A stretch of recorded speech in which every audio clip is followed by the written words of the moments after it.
People get a base level of knowledge, they start working, and their education stops.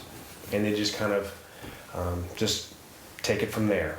The problem with that is, one, you're not becoming an ultimate coach, you're just a regular coach, probably making a low amount because you're not providing anything special. The second thing is, I feel like coaches get burnt out because they're like, well, I'm just doing the same thing, having the same conversations, seeing the same clients. I'm like, yeah, but that's on you because you stopped learning. Hi, I'm Scott Schutte. And I'm Dr. Janine Steester. Welcome to Becoming the Ultimate Coach with the Jock And the Doc. We are here to disrupt some of the current thinking around how the fitness industry approaches clients. Our goal is to educate and inspire fitness professionals to get the results, income, hours, and career that they want and deserve. Our combined experience in education in psychology and fitness create a new insight on ways to become the ultimate coach. Welcome to Becoming the Ultimate Coach. I'm the Jock, this is the Doc, and today we're actually going to break down how to become the ultimate coach. And so a little bit of background.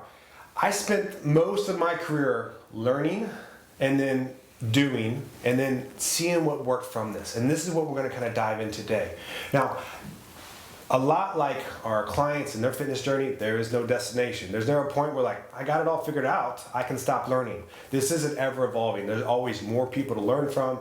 There's more science out there that we're learning that's more legit today. Well, actually legit would probably be the better way to put it. But just to reinforce how to do this. And we also have to be careful of just the learning side too, because we just got back from a conference and there's a guy talking about there, it's like, okay, I don't like barbell back squats, we should be doing all unilateral training.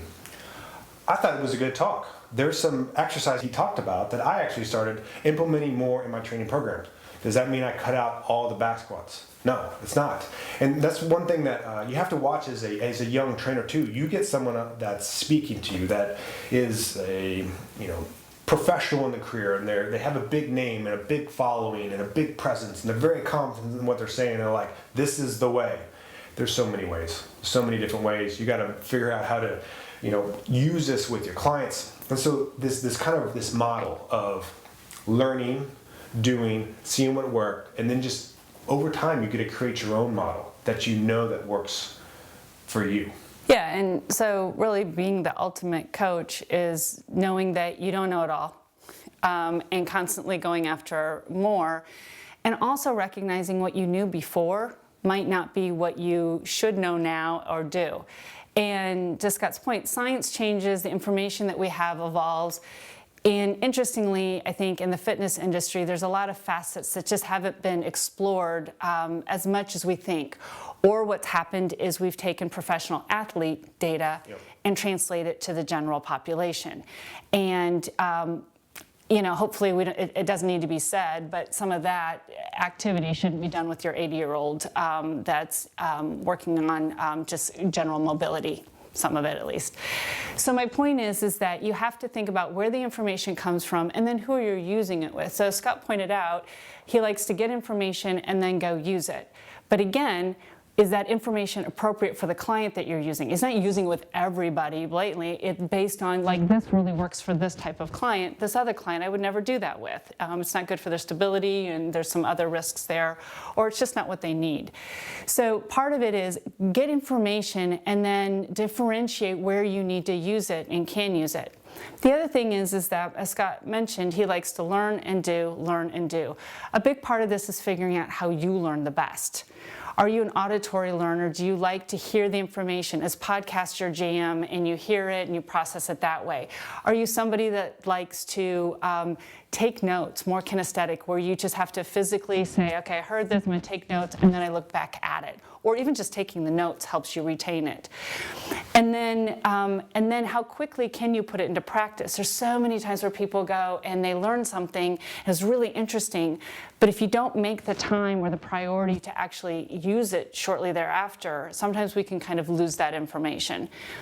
And then another way that we don't talk about a lot with learning is find who's in your circle that's a good complement to you in learning. So I always enjoy going to conferences with Scott in the sense that we're both hearing the same information, but the way that he's processing it and the way that I process it, I like to think in models and pictures and connect the dots and then kind of funnel down. Where Scott doesn't.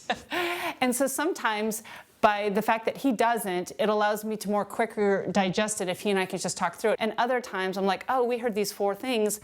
Look how they fit together. And he's like, that's nice, you use it, and I'll think about it. But my point is that it's a complement on the way that we learn and the way that we talk. And we all have people in our lives that we can do that with. So even if you're going out to learn, or you heard that podcast or watched that webinar, who can you share it with? How can you execute and use it so that helps you, and then also allows you to tweak things and understand things better? Yeah, and going back to what she's talking about, like figuring out the way to learn, like, I love being in front of people and learning hands-on. And so, I've found people, there's Dr. Ben House, who has a retreat down in Costa Rica where I've learned with other fitness professionals. There's Dr. Serrano in Columbus, Ohio. There's Dr. Dustin Nelson. Like, these guys will let me be around them, watch them work, learn from them. I also like going to conferences. The conferences are nice because you get a little taste of what everyone's about, and then you can go a little bit deeper on like what they're really about. And then it's also nice because like I'm a big Huberman podcast. I like watching his stuff on YouTube, and that's nice because I can do it every day and break down a little bit of time with that. So it's figuring out the way that you learn and getting a lot of different sources too. Because like the guys I mentioned before, like one's a PhD, one's an MD, one's a Chinese med doc, and so where's the overlap for these guys, and where can I get different nuggets for them to really figure out my own model, because I don't want to be just like anyone else, and probably wouldn't work out well anyway, just personality-wise, motivator-wise, and even like expert-wise. These guys are doctors. But also taking pieces from that make me a better coach. And then again, this whole model of I'm constantly learning, and then I'm constantly applying that, and I'm seeing what consistently works. And what you also pointed out is figuring out the right person to use it on is super important. And also apply, when you're thinking about your learning, also apply some of the same advice concepts you'd give your clients. Is not like looking at every single nutrition plan out there, not looking at every single behavior change model or physical activity. Focus on a few things and see what works and what doesn't. And so it's really easy to go to every learning opportunity or try to get every podcast in or talk to everybody under the sun. But if you're not thoughtful and planful about how to do that, you're getting a lot of information, but you're not able to actually own that information, retain that information. And then therefore, when you go to use it, it'll either be kind of sloppy and inaccurate, or again, you won't even remember all the parts and they integrate. So it's really important to think about, be a constant learner, but also do it in enough chunks that you can actually use it and it's applicable to what you're doing, as opposed to just thinking you have to learn everything all the time to be an expert. I see this a lot in this industry, and it's probably in most industries, where people get a base level of knowledge, they start working, and their education stops. And they just kind of just take it from there. The problem with that is, one, you're not becoming an ultimate coach. You're just a regular coach, probably making a low amount because you're not providing anything special. The second thing is, I feel like coaches get burnt out because they're like, well, I'm just doing the same thing, having the same conversations, seeing the same clients. I'm like, yeah, but that's on you because you stopped learning. So to continuously learn, one, that's going to make you more valuable so you can make more, and two, it's just going to keep you more engaged. The other part of this too is, it's amazing. Almost every week I get someone hit me up on how to get more clients or do Facebook leads. It's all this like business marketing side. And although that is an important part of the business that you need to learn at some point, but you need to be a good coach first. And so many people get into this, they get their base level and they're like, all right, I need as many clients as possible. Well, there's a good saying, is like, you only sell shit once.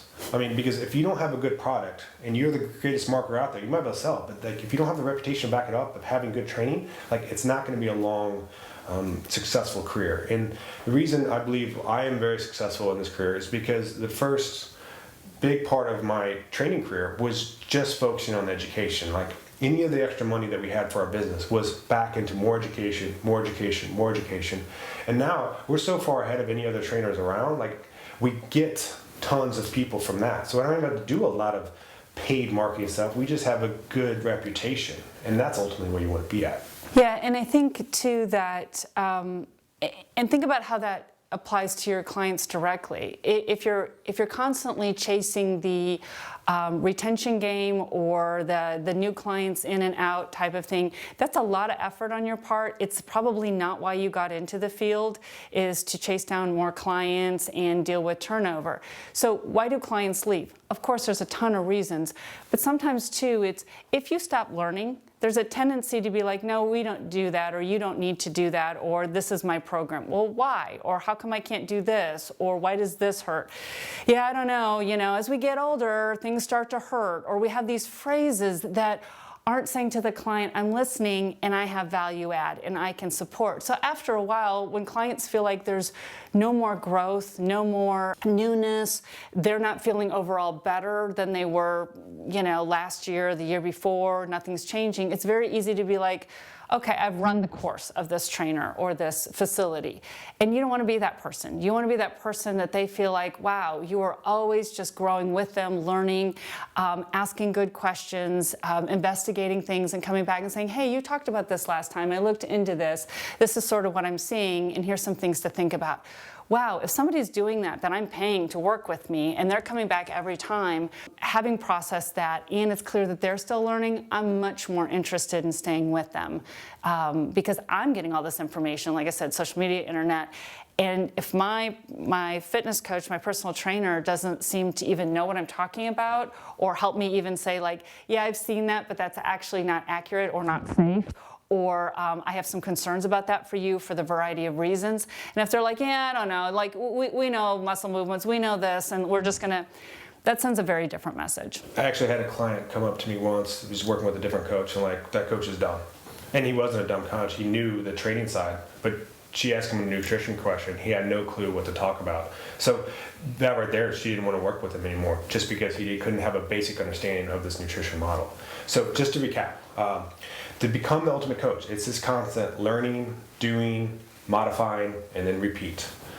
So we're at the beginning of the year. I want you to start thinking of this as like your fitness journey of like, okay, I'm going to map out what I'm going to do for the year. Like what conferences are there to go to? What people can I reach out to? Like we would call, when I say we, my business partner Nate and I, we would call fitness professionals all over the world. Like how much does it cost to talk to you for an hour? And we would talk with people about their business, how they're working with clients, just when we're setting up the gym equipment. It's amazing how much value you can get. So invest in that for you, and it will pay back huge for you in the long run. So until next time.